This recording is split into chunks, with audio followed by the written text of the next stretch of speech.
आप सुन रहे हैं जगत गुरु तत्वदर्शी संत रामपाल जी महाराज द्वारा लिखित पुस्तक ज्ञान गंगा का पेज नंबर 23। परमेश्वर कबीर साहेब के असंख्य ब्रह्मांडों का लघु चित्र दिया गया है, जिसे आप पुस्तक में देख सकते हैं। आप सुन रहे हैं जगत गुरु तत्वदर्शी संत रामपाल जी महाराज द्वारा लिखित पुस्तक ज्ञान गंगा का पेज नंबर 24। जैसे गृह मंत्रालय के दस्तावेजों पर हस्ताक्षर करेंगे तो अपने को गृह मंत्री लिखेंगे, वहाँ उसी व्यक्ति के हस्ताक्षर की शक्ति कम होती है।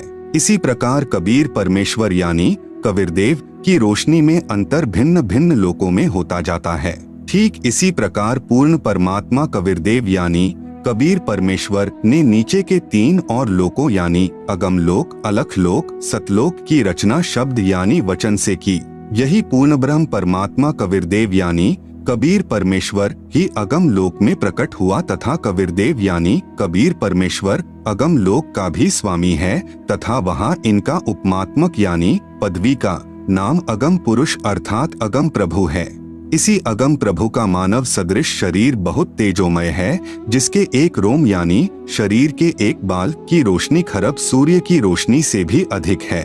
यह पूर्ण परमात्मा कबीरदेव यानी कबीर परमेश्वर अलख लोक में प्रकट हुआ तथा स्वयं ही अलख लोक का भी स्वामी है तथा उपमात्मक यानी पदवी का नाम अलख पुरुष भी इसी परमेश्वर का है तथा इस पूर्ण प्रभु का मानव सदृश शरीर तेजोमय स्वर ज्योति यानी स्वयं प्रकाशित है। एक रोम यानी शरीर के एक बाल की रोशनी अरब सूर्यों के प्रकाश से भी ज्यादा है। यही पूर्ण प्रभु सतलोक में प्रकट हुआ तथा सतलोक का भी अधिपति यही है, इसलिए इसी का उपमात्मक यानी पदवी का नाम सतपुरुष यानी अविनाशी प्रभु है। इसी का नाम अकाल मूर्ति, शब्द स्वरूपी राम, पूर्ण ब्रह्म, परम अक्षर ब्रह्म आदि हैं। इसी सतपुरुष कबीरदेव यानी कबीर प्रभु का मानव सदृश शरीर तेजोमय है, जिसके एक रोम यानी शरीर के बाल का प्रकाश करोड़ सूर्यों तथा इतने ही चंद्रमाओं के प्रकाश से भी अधिक है। इस कबीरदेव यानी कबीर प्रभु ने सतपुरुष रूप में प्रकट होकर सतलोक में विराजमान होकर प्रथम सतलोक में अन्य रचना की। एक शब्द यानी वचन से 16 द्वीपों की रचना की, फिर 16 शब्दों से 16 पुत्रों की उत्पत्ति की। एक मानसरोवर की रचना की जिसमें अमृत भरा। 16 पुत्रों के नाम हैं नंबर 1 कूर्म, नंबर 2 ज्ञानी, नंबर 3 विवेक, नंबर 4 तेज, नंबर 5 सहज, नंबर 6 संतोष, नंबर 7 सुरति, नंबर 8 आनंद, नंबर 9 क्षमा, नंबर 10 निष्काम, नंबर 11 जलरंगी, नंबर 12 अचिंत, नंबर 13 प्रेम, नंबर 14 दयाल, नंबर 15 धैर्य, नंबर 16 योग संतायन अर्थात योगजीत। सतपुरुष कबीरदेव ने अपने पुत्र अचिंत को सत्यलोक की अन्य रचना का भार सौंपा तथा शक्ति प्रदान की। अचिंत ने अक्षर पुरुष यानी परब्रह्म की शब्द से उत्पत्ति की तथा कहा कि मेरी मदद करना। अक्षर पुरुष स्नान करने मानसरोवर पर गया, वहाँ आनंद आया तथा सो गया, लंबे समय तक बाहर नहीं आया। आप सुन रहे हैं जगत गुरु तत्वदर्शी संत रामपाल जी महाराज द्वारा लिखित पुस्तक ज्ञान गंगा का पेज नंबर 25। तब अचिंत की प्रार्थना पर अक्षर पुरुष को नींद से जगाने के लिए कबीरदेव यानी कबीर परमेश्वर ने उसी मानसरोवर से कुछ अमृत जल लेकर एक अंडा बनाया तथा उस अंडे में एक आत्मा प्रवेश की तथा अंडे को मानसरोवर के अमृत जल में छोड़ा। अंडे की गड़गड़ाहट से अक्षर पुरुष की निंद्रा भंग हुई। उसने अंडे को क्रोध से देखा, जिस कारण से अंडे के 2 भाग हो गए। उसमें से ज्योति निरंजन यानी शर पुरुष निकला, जो आगे चलकर काल कहलाया। इसका वास्तविक नाम कैल है। तब सतपुरुष यानी कबीरदेव ने आकाशवाणी की कि आप दोनों बाहर आओ तथा अचिंत के द्वीप में रहो। आज्ञा पाकर अक्षर पुरुष तथा अक्षर पुरुष यानी कैल दोनों अचिंत के द्वीप में रहने लगे। बच्चों की नालायकी उन्हीं को दिखाई कि कहीं फिर प्रभुता की तरफ न बन जाए, क्योंकि समर्थ बिन कार्य सफल नहीं होता। फिर पूर्ण धनी कबीरदेव ने सर्व रचना स्वयं की। अपनी शब्द शक्ति से एक राजेश्वरी यानी राष्ट्रीय शक्ति उत्पन्न की, जिससे सर्व ब्रह्मांडों को स्थापित किया। इसी को पराशक्ति परानंदनी भी कहते हैं।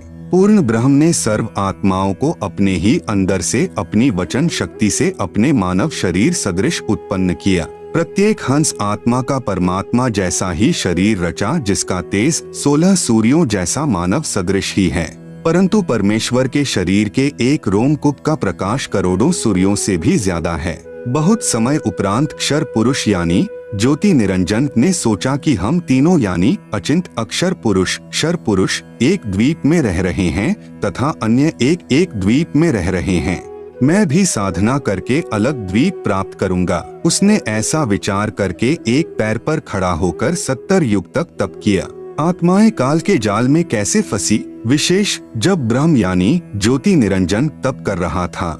हम सभी आत्माएं जो आज ज्योति निरंजन के 21 ब्रह्मांडों में रहते हैं, इसकी साधना पर आसक्त हो गए तथा हृदय से इसे चाहने लगे। अपने सुखदायी प्रभु सत्य पुरुष से विमुख हो गए, जिस कारण से पतिव्रता पद से गिर गए।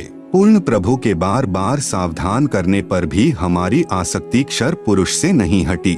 यही प्रभाव आज भी काल सृष्टि में विद्यमान है। जैसे नौजवान बच्चे फिल्म स्टारों यानी अभिनेताओं तथा अभिनेत्रियों की बनावटी अदाओं तथा अपने रोजगार उद्देश्य से कर रहे भूमिका पर अति आसक्त हो जाते हैं, रोकने से नहीं रुकते। यदि कोई अभिनेता या अभिनेत्री निकटवर्ती शहर में आ जाए तो देखें उन नादान बच्चों की भीड़ केवल दर्शन करने के लिए बहुसंख्या में एकत्रित हो जाती है। लेना एक न देने दो, रोजी रोटी अभिनेता कमा रहे हैं, नौजवान बच्चे लुट रहे हैं। माता पिता कितना ही समझाएं किंतु बच्चे नहीं मानते।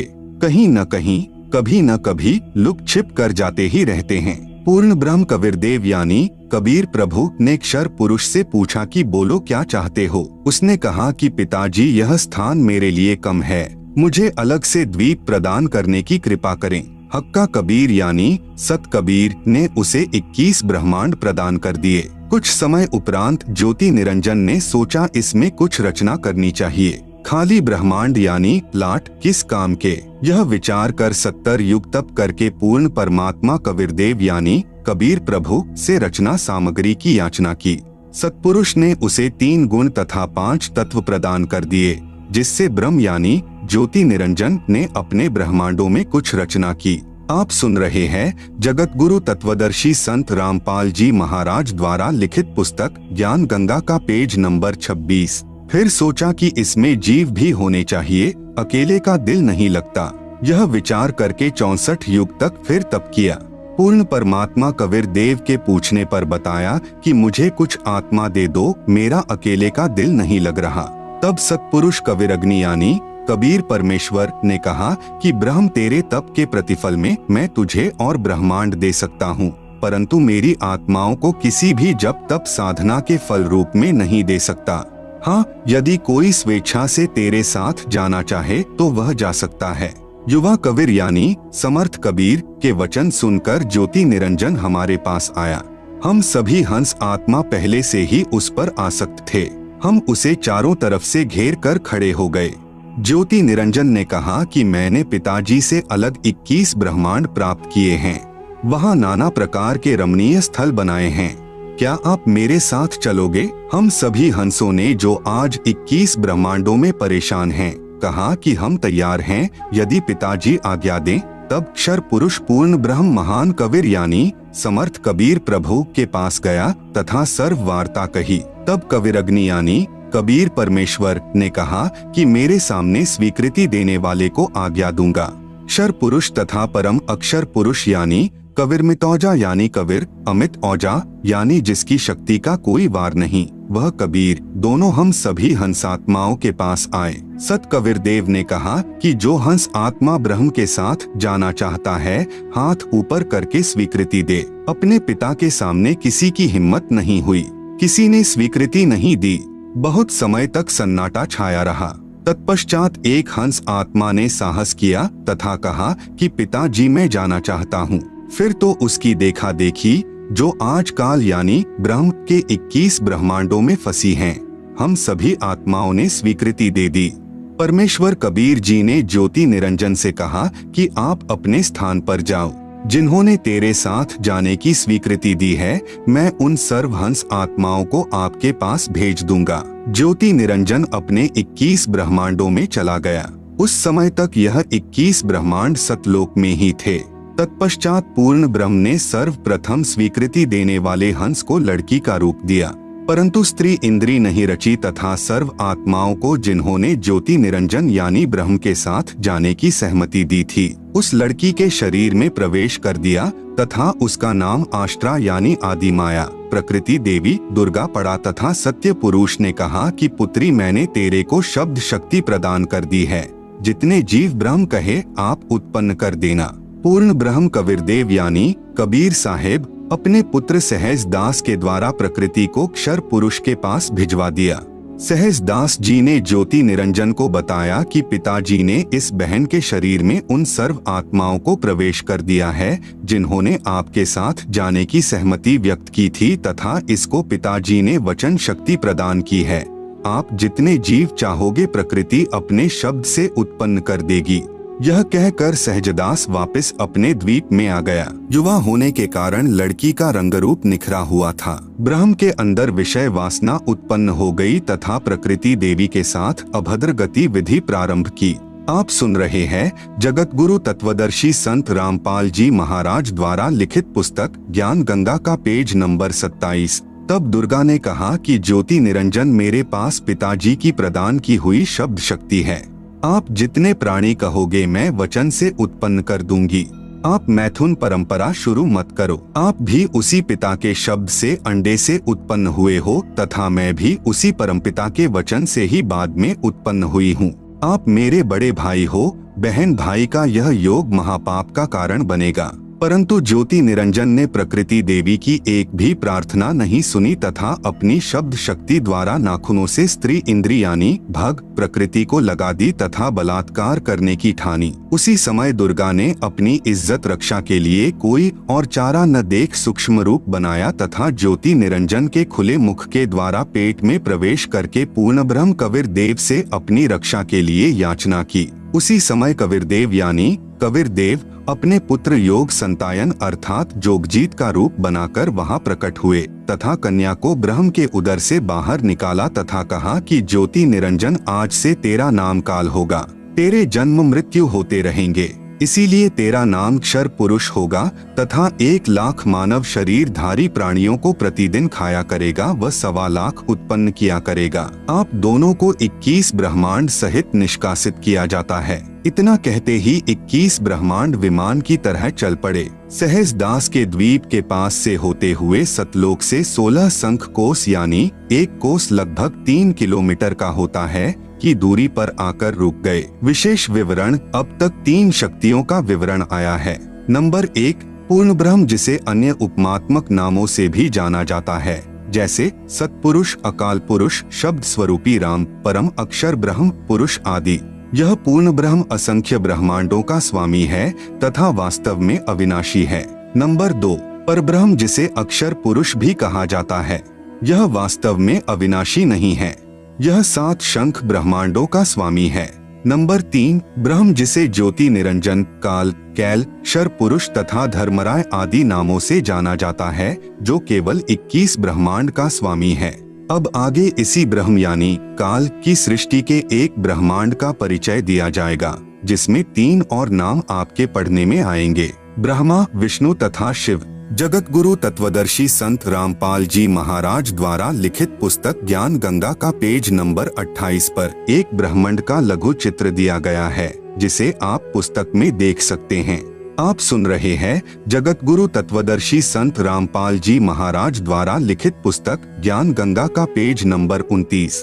ब्रह्म तथा ब्रह्मा में भेद। एक ब्रह्मांड में बने सर्वोपरि स्थान पर ब्रह्म यानी क्षर पुरुष स्वयं 3 गुप्त स्थानों की रचना करके ब्रह्मा विष्णु तथा शिव रूप में रहता है तथा अपनी पत्नी प्रकृति यानी दुर्गा के सहयोग से 3 पुत्रों की उत्पत्ति करता है। उनके नाम भी ब्रह्मा विष्णु तथा शिव ही रखता है। जो ब्रह्म का पुत्र ब्रह्मा है वह एक ब्रह्मांड में केवल 3 लोकों यानी पृथ्वी लोक स्वर्ग लोक तथा पाताल लोक में एक रजोगुण विभाग का मंत्री यानी स्वामी है। इसे त्रिलोकीय ब्रह्मा कहा है तथा ब्रह्म जो ब्रह्मलोक में ब्रह्मा रूप में रहता है उसे महाब्रह्मा व ब्रह्मलोकीय ब्रह्मा कहा है। इसी ब्रह्म यानी काल को सदाशिव महाशिव महाविष्णु भी कहा है।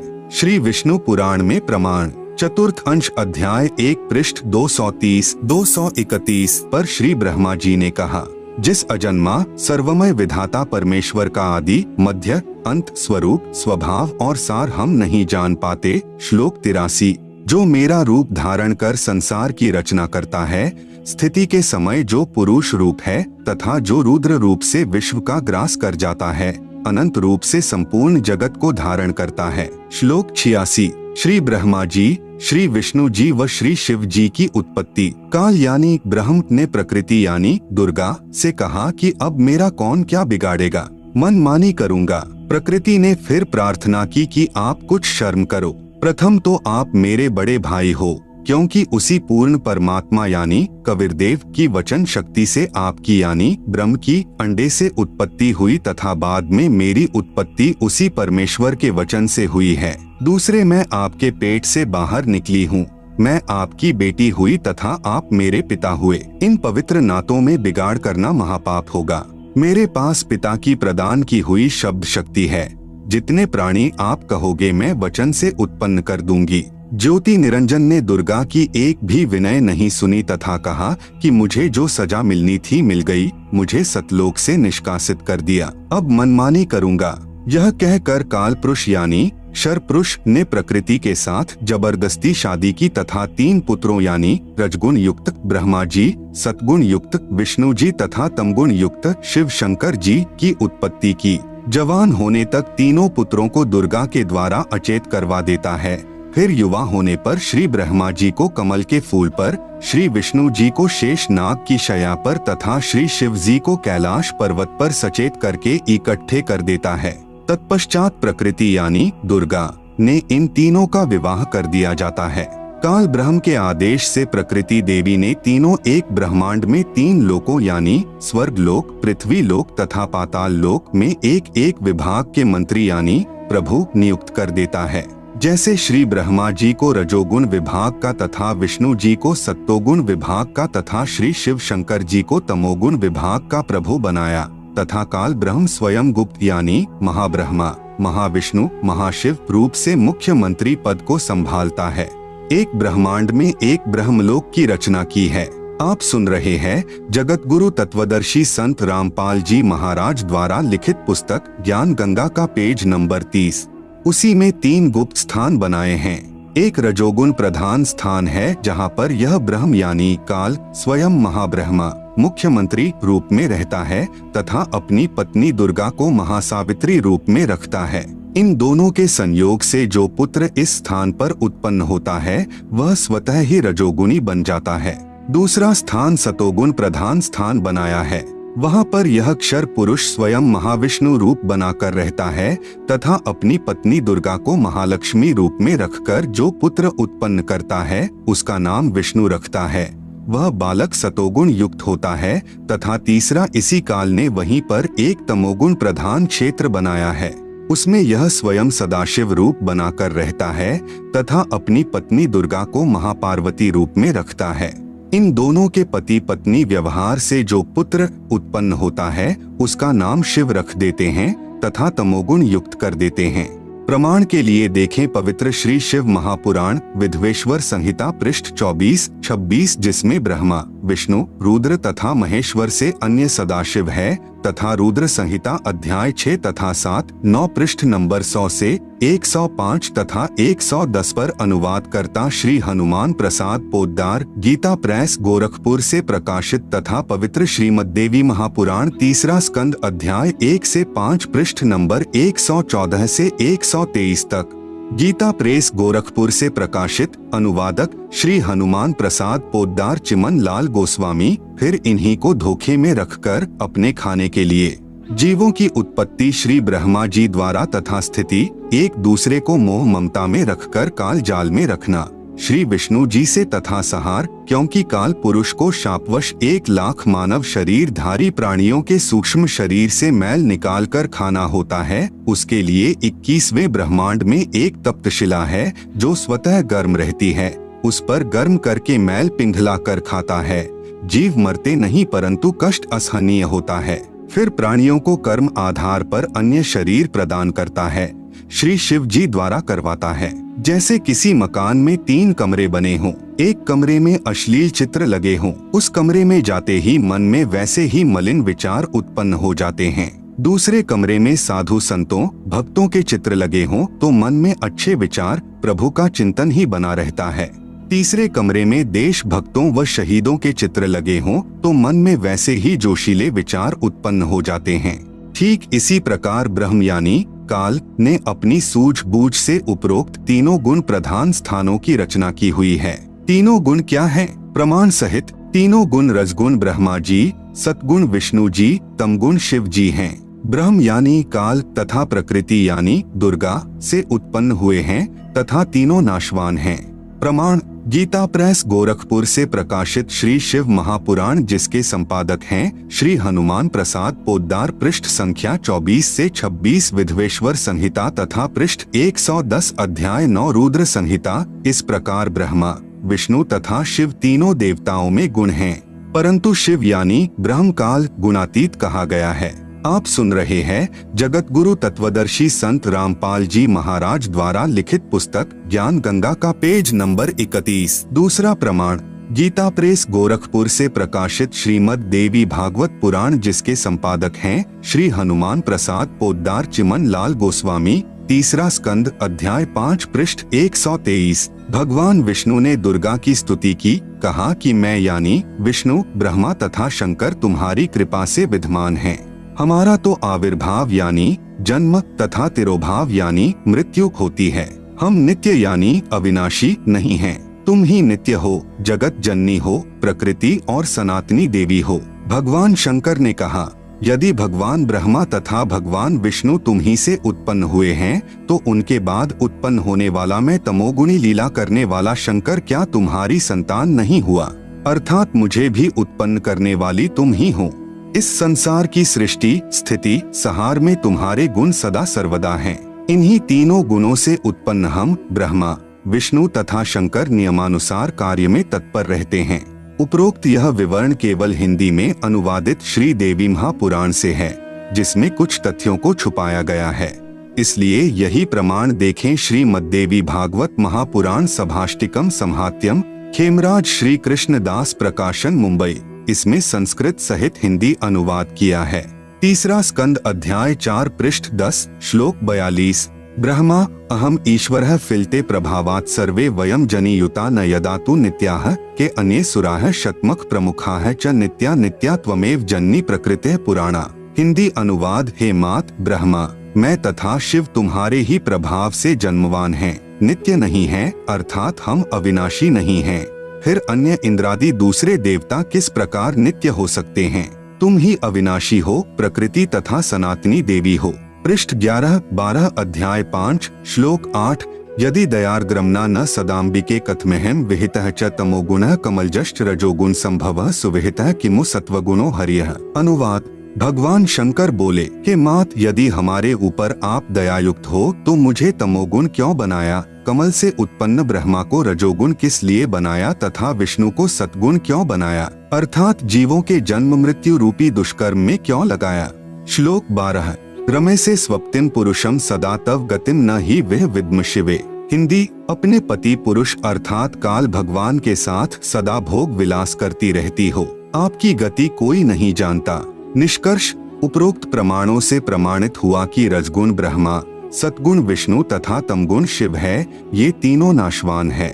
दुर्गा का पति ब्रह्म यानी काल है, यह उसके साथ भोग विलास करता है।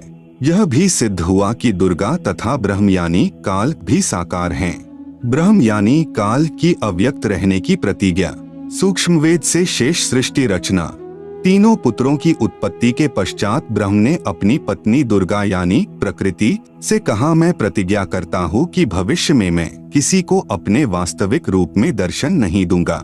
आप सुन रहे हैं जगत गुरु तत्वदर्शी संत रामपाल जी महाराज द्वारा लिखित पुस्तक ज्ञान गंगा का पेज नंबर 32। जिस कारण से मैं अव्यक्त माना जाऊंगा। दुर्गा से कहा कि आप मेरा भेद किसी को मत देना, मैं गुप्त रहूंगा। दुर्गा ने पूछा कि क्या आप अपने पुत्रों को भी दर्शन नहीं दोगे? ब्रह्म ने कहा, मैं अपने पुत्रों को तथा अन्य को किसी भी साधना से दर्शन नहीं दूंगा। यह मेरा अटल नियम रहेगा। दुर्गा ने कहा, यह तो आपका उत्तम नियम नहीं है जो आप अपनी संतान से भी छुपे रहोगे। तब काल ने कहा, दुर्गा मेरी विवशता है, मुझे 1,00,000 मानव शरीरधारी प्राणियों का आहार करने का श्राप लगा है। यदि मेरे पुत्रों यानी ब्रह्मा, विष्णु, महेश को पता लग गया तो ये उत्पत्ति, स्थिति तथा संहार का कार्य नहीं करेंगे। इसलिए यह मेरा अनुत्तम नियम सदा रहेगा। जब ये तीनों कुछ बड़े हो जाएं, तो इन्हें अचेत कर देना, मेरे विषय में नहीं बताना, नहीं तो मैं तुझे भी दंड दूंगा। दुर्गा इस डर के मारे वास्तविकता नहीं बताती। प्रमाण, इसीलिए गीता अध्याय 7 श्लोक 24 में कहा है कि यह बुद्धिहीन जन समुदाय मेरे अनुत्तम नियम से अपरिचित हैं कि मैं कभी भी किसी के सामने प्रकट नहीं होता, अपनी योग माया से छुपा रहता हूँ। इसलिए मुझ अव्यक्त को मनुष्य रूप में आया हुआ अर्थात कृष्ण मानते हैं।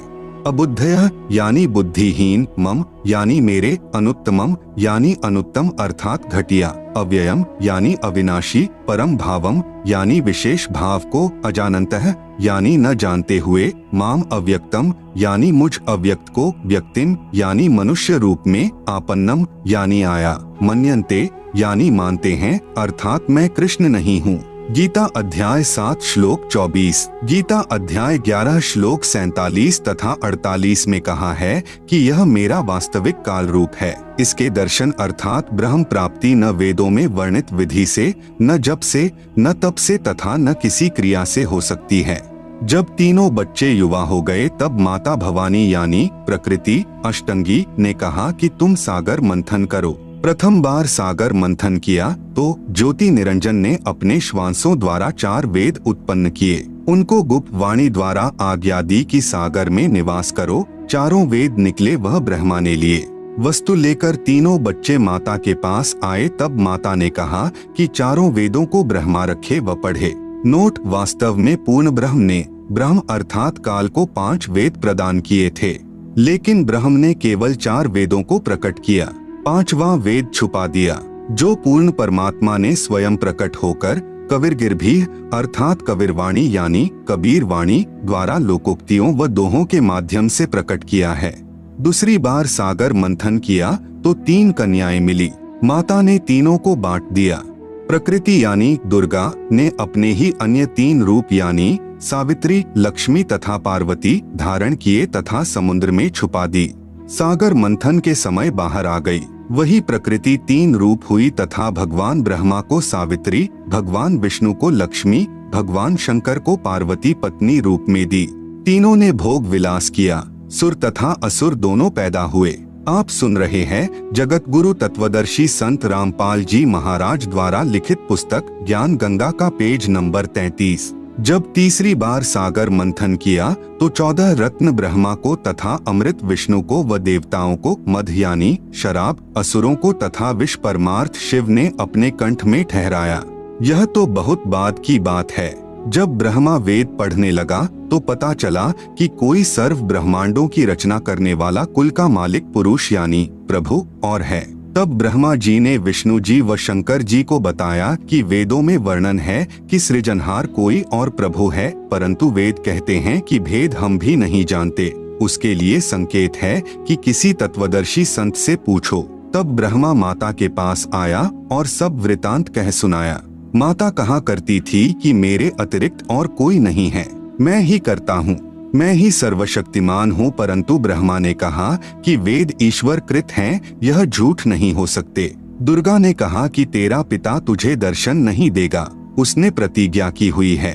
तब ब्रह्मा ने कहा, माता जी अब आपकी बात पर अविश्वास हो गया है, मैं उस पुरुष यानी प्रभु का पता लगाकर ही रहूंगा। दुर्गा ने कहा कि यदि वह तुझे दर्शन नहीं देगा तो तुम क्या करोगे? ब्रह्मा ने कहा कि मैं आपको शक्ल नहीं दिखाऊंगा। दूसरी तरफ ज्योति निरंजन ने कसम खाई है कि मैं अव्यक्त रहूंगा, किसी को दर्शन नहीं दूंगा, अर्थात 21 ब्रह्मांड में कभी भी अपने वास्तविक काल रूप में आकार में नहीं आऊंगा। गीता अध्याय नंबर 7 का श्लोक नंबर 24। अव्यक्तम व्यक्तिम आपन्नम मन्यन्ते माम अबुद्धयः परम भावम अजानन्तः मम अव्ययम अनुत्तमम।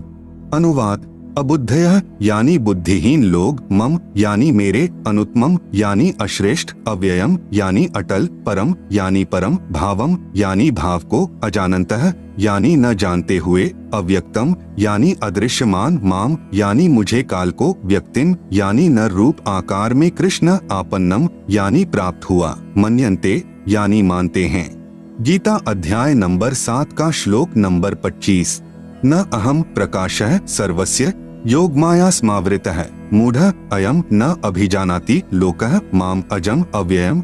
अनुवाद: अहम यानी मैं, योगमाया स्मावृतः यानी योगमाया से छिपा हुआ, सर्वस्य यानी सबके, प्रकाशः यानी प्रत्यक्ष, न यानी नहीं होता अर्थात अदृश्य अर्थात अव्यक्त रहता हूँ इसलिए, अजम यानी जन्म न लेने वाले, अव्ययम यानी अविनाशी अटल भाव को, अयम यानी यह, मूढ़ः यानी अज्ञानी, लोकः यानी जन समुदाय संसार, माम यानी मुझे, न यानी नहीं, अभिजानाति यानी जानता अर्थात मुझको कृष्ण समझता है, क्योंकि ब्रह्म अपनी शब्द शक्ति से अपने नाना रूप बना लेता है।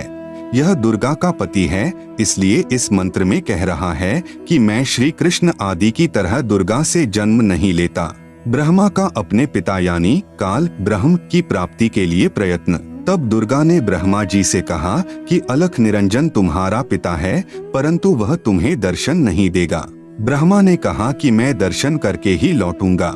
माता ने पूछा कि यदि तुझे दर्शन नहीं हुए तो क्या करेगा? ब्रह्मा ने कहा मैं प्रतिज्ञा करता हूँ, यदि पिता के दर्शन नहीं हुए तो मैं आपके समक्ष नहीं आऊंगा। आप सुन रहे हैं जगत गुरु तत्वदर्शी संत रामपाल जी महाराज द्वारा लिखित पुस्तक ज्ञान गंगा का पेज नंबर 34। यह कहकर ब्रह्मा जी व्याकुल होकर उत्तर दिशा की तरफ चल दिया, जहाँ अंधेरा ही अंधेरा है। वहाँ ब्रह्मा ने 4 युग तक ध्यान लगाया परंतु कुछ भी प्राप्ति नहीं हुई।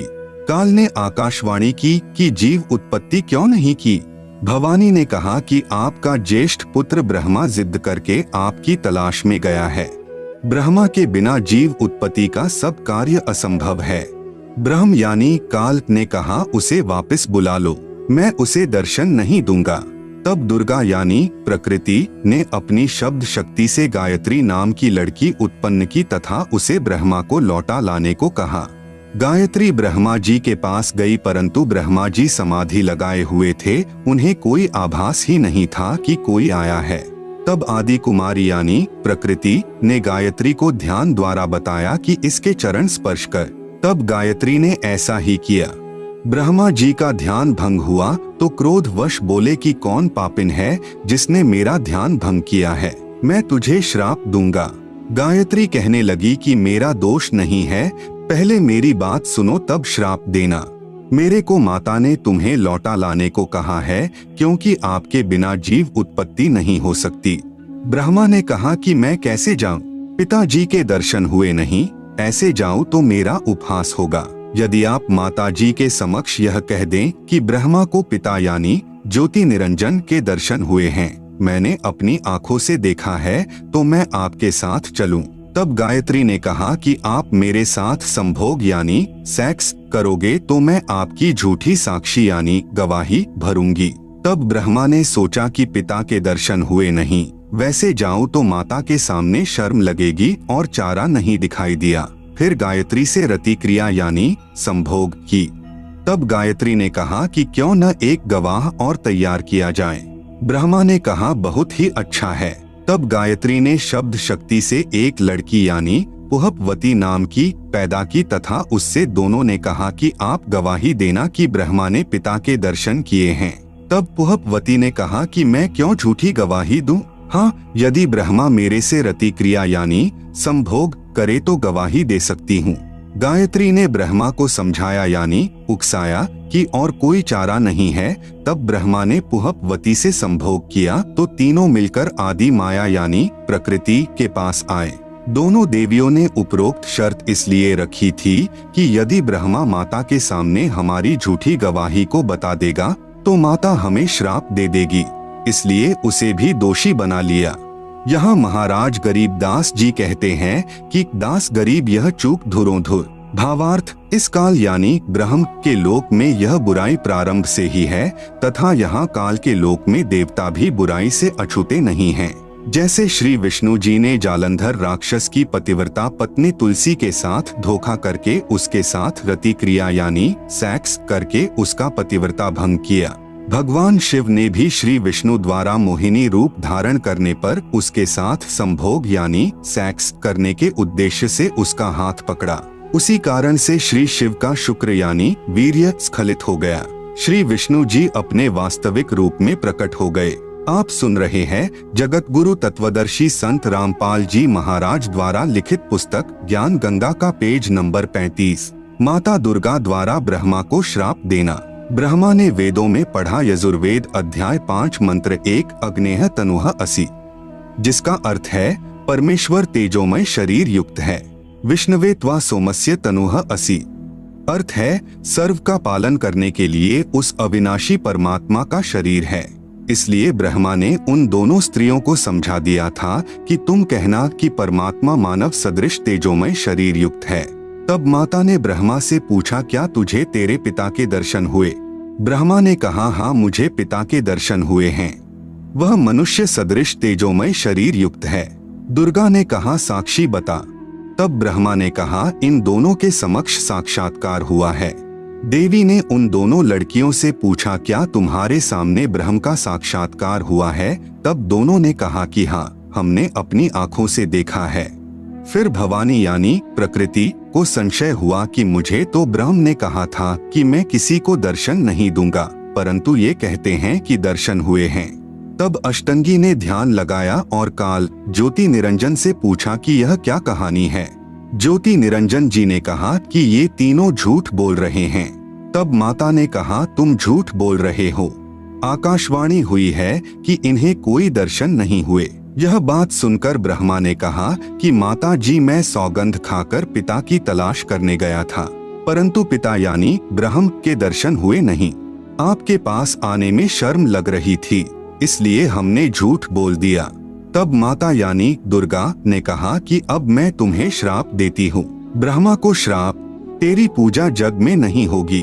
आगे तेरे वंशज होंगे, वे बहुत पाखंड करेंगे, झूठी बात बनाकर जग को ठगेंगे।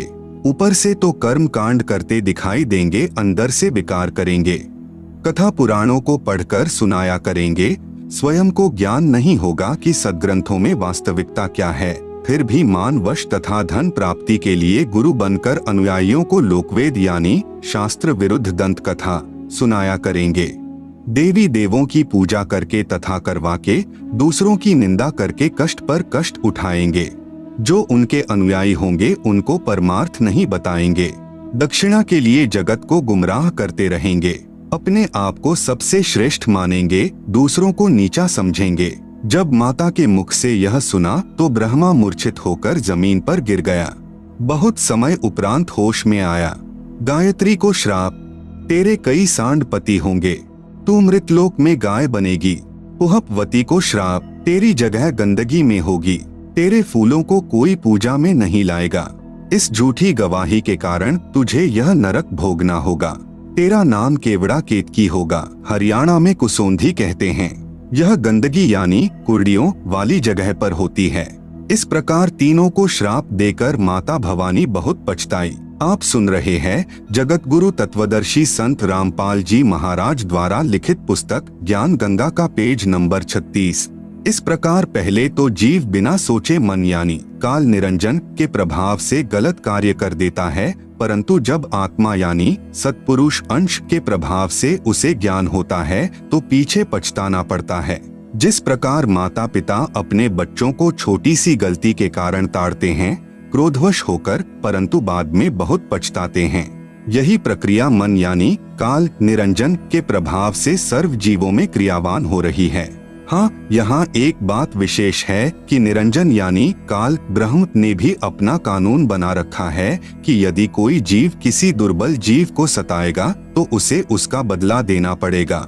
जब आदि भवानी यानी प्रकृति अष्टंगी ने ब्रह्मा, गायत्री व पुहपवती को श्राप दिया तो अलख निरंजन यानी ब्रह्मकाल ने कहा कि हे भवानी यानी प्रकृति अष्टंगी, यह आपने अच्छा नहीं किया। अब मैं यानी निरंजन आपको श्राप देता हूँ कि द्वापर युग में तेरे भी 5 पति होंगे।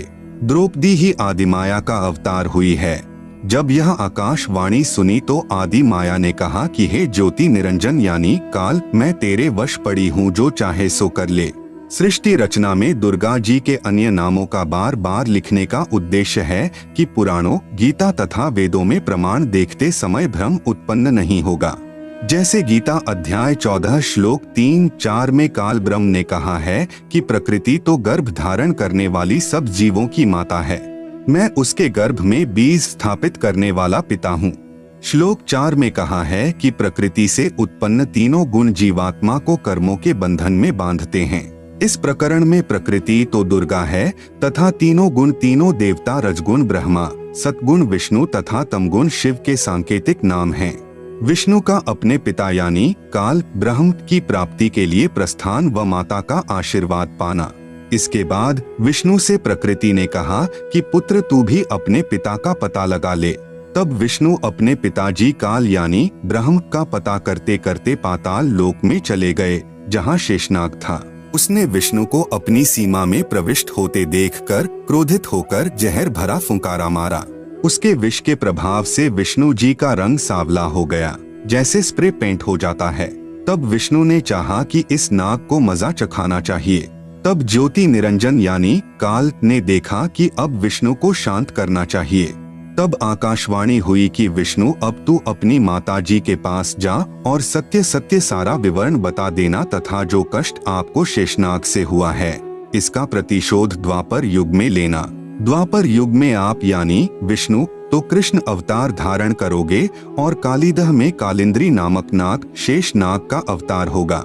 ऊंच होई के नीच सतावे ताकर ओएल यानी बदला मोही सो पावे, जो जीव देई पीर पुनि काहू हम पुनि ओएल दिवावेता हूँ।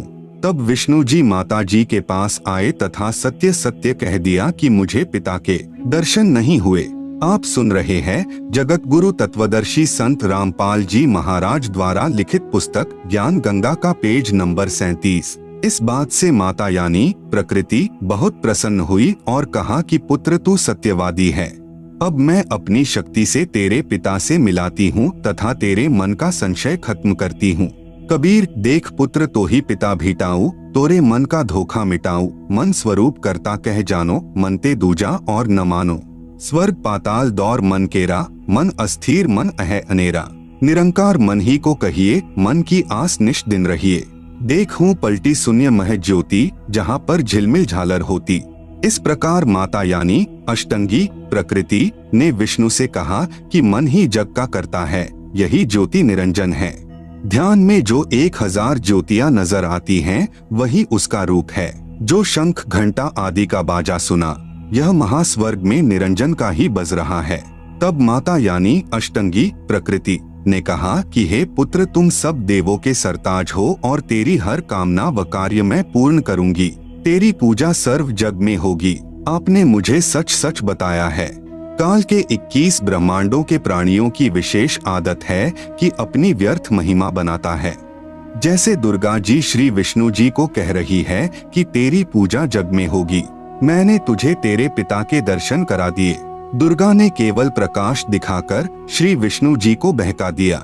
श्री विष्णु जी भी प्रभु की यही स्थिति अपने अनुयायियों को समझाने लगे कि परमात्मा का केवल प्रकाश दिखाई देता है, परमात्मा निराकार है। इसके बाद आदि भवानी रुद्र यानी महेश जी के पास गई तथा कहा कि महेश तू भी कर ले अपने पिता की खोज। तेरे दोनों भाइयों को तो तुम्हारे पिता के दर्शन नहीं हुए, उनको जो देना था वह प्रदान कर दिया है। अब आप मांगो जो मांगना है। तब महेश ने कहा कि हे जननी, मेरे दोनों बड़े भाइयों को पिता के दर्शन नहीं हुए, फिर प्रयत्न करना व्यर्थ है। कृपा मुझे ऐसा वर दो कि मैं अमर यानी मृत्युंजय हो जाऊं। तब माता ने कहा कि यह मैं नहीं कर सकती। हाँ, युक्ति बता सकती हूँ जिससे तेरी आयु सबसे लंबी बनी रहेगी। विधि योग समाधि है, इसलिए महादेव जी ज्यादातर समाधि में ही रहते हैं। इस प्रकार माता यानी अष्टंगी प्रकृति ने तीनों पुत्रों को विभाग बांट दिए।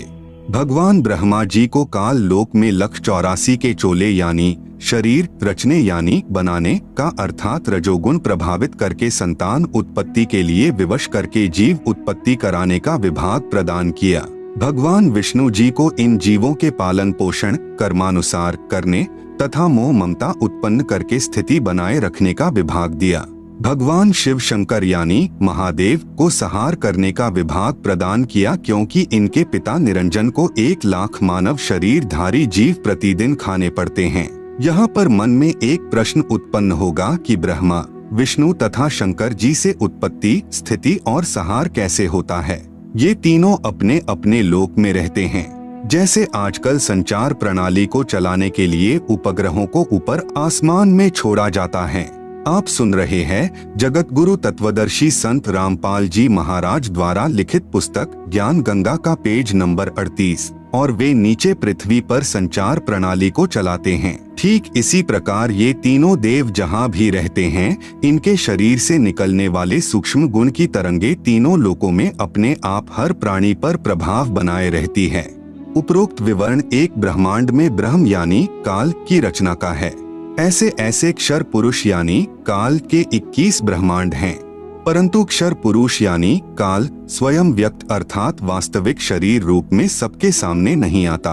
उसी को प्राप्त करने के लिए तीनों देवों यानी ब्रह्मा जी, विष्णु जी, शिव जी को वेदों में वर्णित विधि अनुसार भरसक साधना करने पर भी ब्रह्म यानी काल के दर्शन नहीं हुए। बाद में ऋषियों ने वेदों को पढ़ा।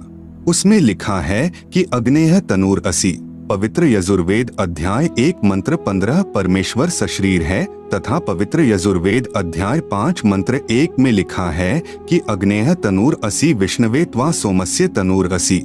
इस मंत्र में 2 बार वेद गवाही दे रहा है कि सर्वव्यापक सर्वपालन करता सत्पुरुष सशरीर है। पवित्र यजुर्वेद अध्याय 40 मंत्र 8 में कहा है कि कबीर मनीषी यानी जिस परमेश्वर की सर्व प्राणियों को चाह है, वह कबीर अर्थात कबीर है। उसका शरीर बिना नाड़ी यानी अस्नाविरम का है। शुक्रम यानी वीर्य से बनी 5 तत्व से बनी भौतिक अकायम यानी काया रहित है। वह सर्व का मालिक सर्वोपरि सत्यलोक में विराजमान है। उस परमेश्वर का तेजपुंज का स्वर ज्योति यानी स्वयं प्रकाशित शरीर है, जो शब्द रूप अर्थात अविनाशी है। वही कबीरदेव यानी कबीर परमेश्वर है, जो सर्व ब्रह्मांडों की रचना करने वाला विधाता यानी सर्व ब्रह्मांडों का रचनहार, स्वयंभूः यानी स्वयं प्रकट होने वाला, यथा तथ्य अर्थान यानी वास्तव में, शाश्वत यानी अविनाशी है। गीता अध्याय 15 श्लोक 17 में भी प्रमाण है। भावार्थ है कि पूर्ण ब्रह्म का शरीर का नाम कबीर यानी कबीरदेव है। उस परमेश्वर का शरीर नूर तत्व से बना है। परमात्मा का शरीर अति सूक्ष्म है, जो उस साधक को दिखाई देता है जिसकी दिव्य दृष्टि खुल चुकी है। इस प्रकार जीव का भी सूक्ष्म शरीर है, जिसके ऊपर 5 तत्व का खोल यानी कवर अर्थात 5 तत्व की काया चढ़ी होती है, जो माता पिता के संयोग से शुक्रम यानी वीर्य से बनी है। शरीर त्यागने के पश्चात भी जीव का सूक्ष्म शरीर साथ रहता है। वह शरीर उसी साधक को दिखाई देता है जिसकी दिव्य दृष्टि खुल चुकी है। इस प्रकार परमात्मा व जीव की स्थिति को समझें। वेदों में ओम नाम के स्मरण का प्रमाण है, जो केवल ब्रह्म साधना है। इस उद्देश्य से ओम नाम के जाप को पूर्ण ब्रह्म का मानकर ऋषियों ने भी हजारों वर्ष हठ योग करके यानी समाधि लगाकर प्रभु प्राप्ति की चेष्टा की, परंतु प्रभु दर्शन नहीं हुए। सिद्धियां प्राप्त हो गई।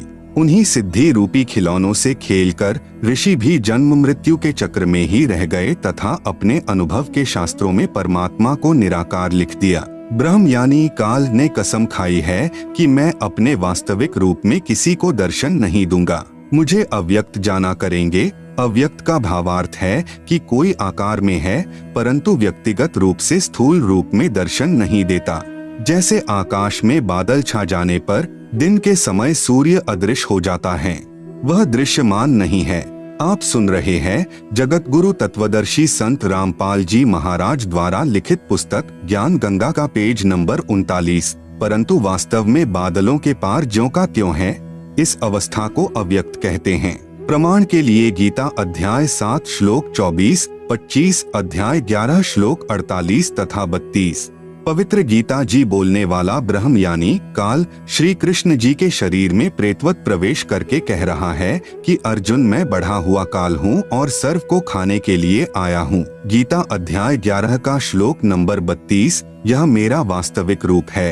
इसको तेरे अतिरिक्त न तो कोई पहले देख सका तथा न कोई आगे देख सकता है, अर्थात वेदों में वर्णित यज्ञ, जप, तप तथा ओम नाम आदि की विधि से मेरे इस वास्तविक स्वरूप के दर्शन नहीं हो सकते।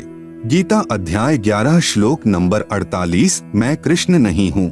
ये मूर्ख लोग कृष्ण रूप में मुझ अव्यक्त को व्यक्त यानी मनुष्य रूप मान रहे हैं, क्योंकि ये मेरे घटिया नियम से अपरिचित हैं कि मैं कभी वास्तविक इस काल रूप में सबके सामने नहीं आता, अपनी योग माया से छुपा रहता हूँ। गीता अध्याय 7 श्लोक नंबर 24-25। विचार करें, अपने छुपे रहने वाले विधान को स्वयं अश्रेष्ठ यानी अनुत्तम क्यों कह रहे हैं?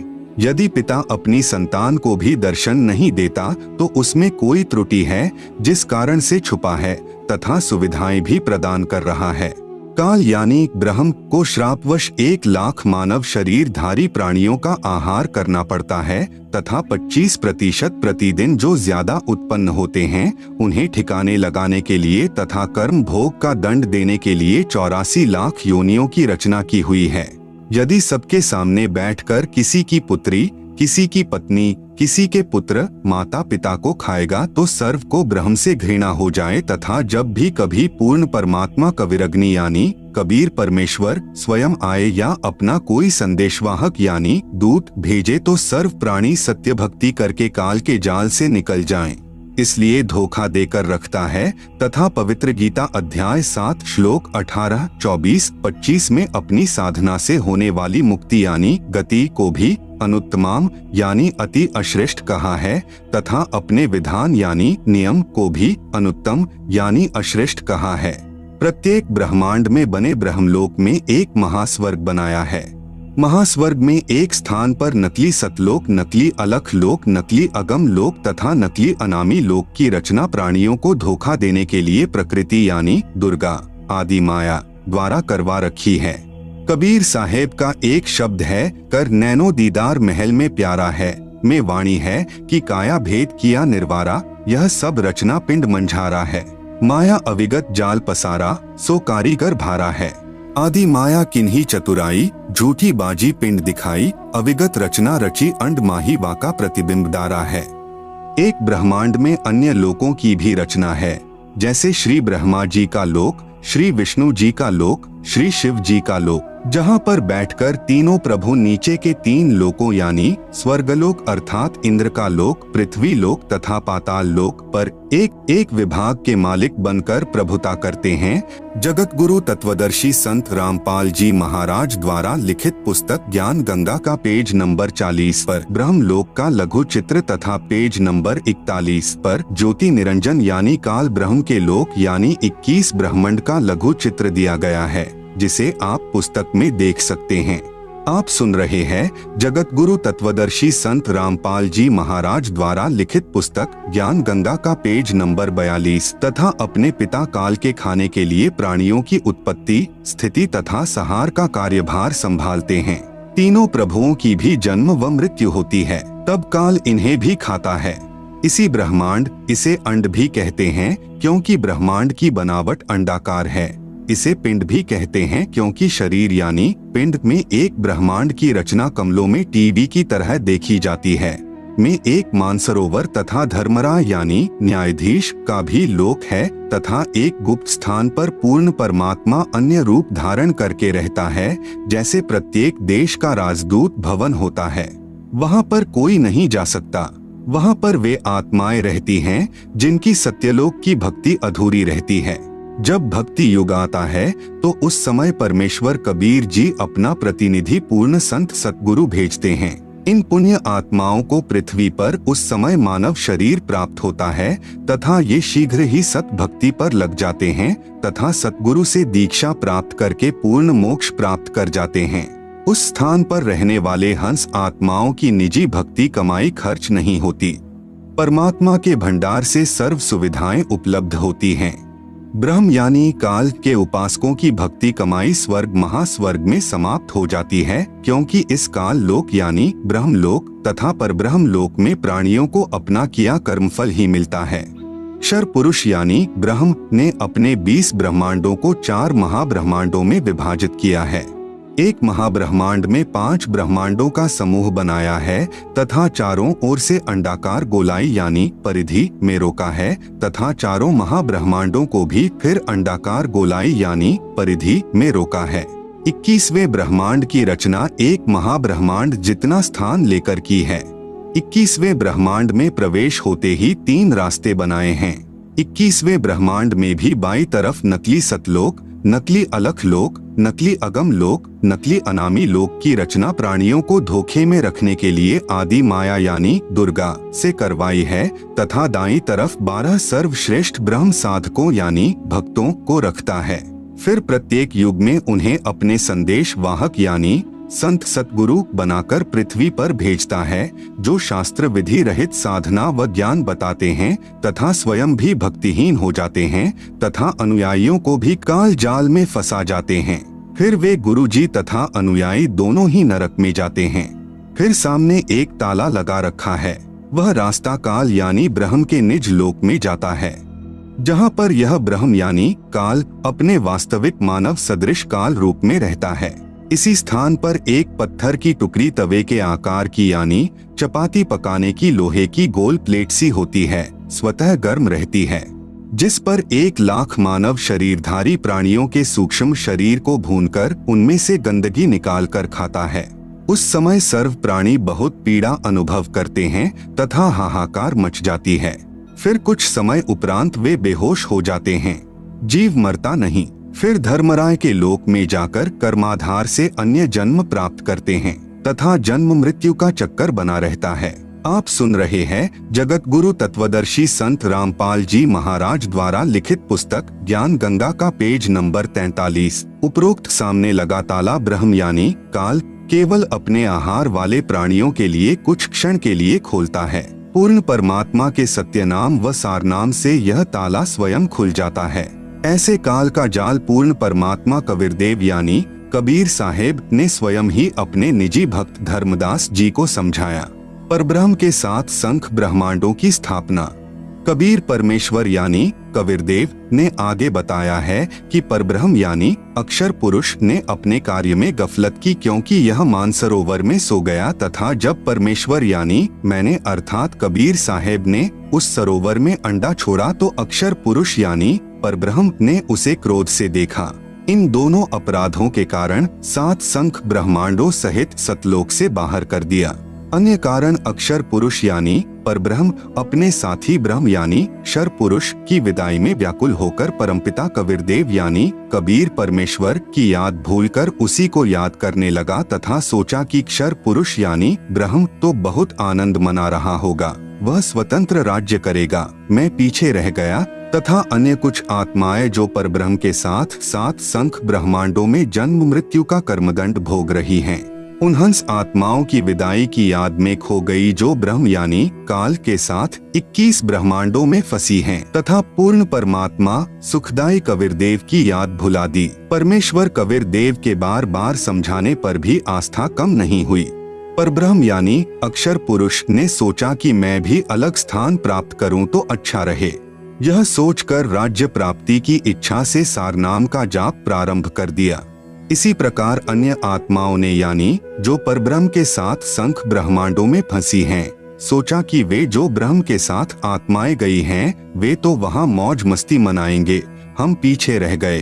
परब्रह्म के मन में यह धारणा बनी कि क्षर पुरुष अलग होकर बहुत सुखी होगा। यह विचार कर अंतरात्मा से भिन्न स्थान प्राप्ति की ठान ली।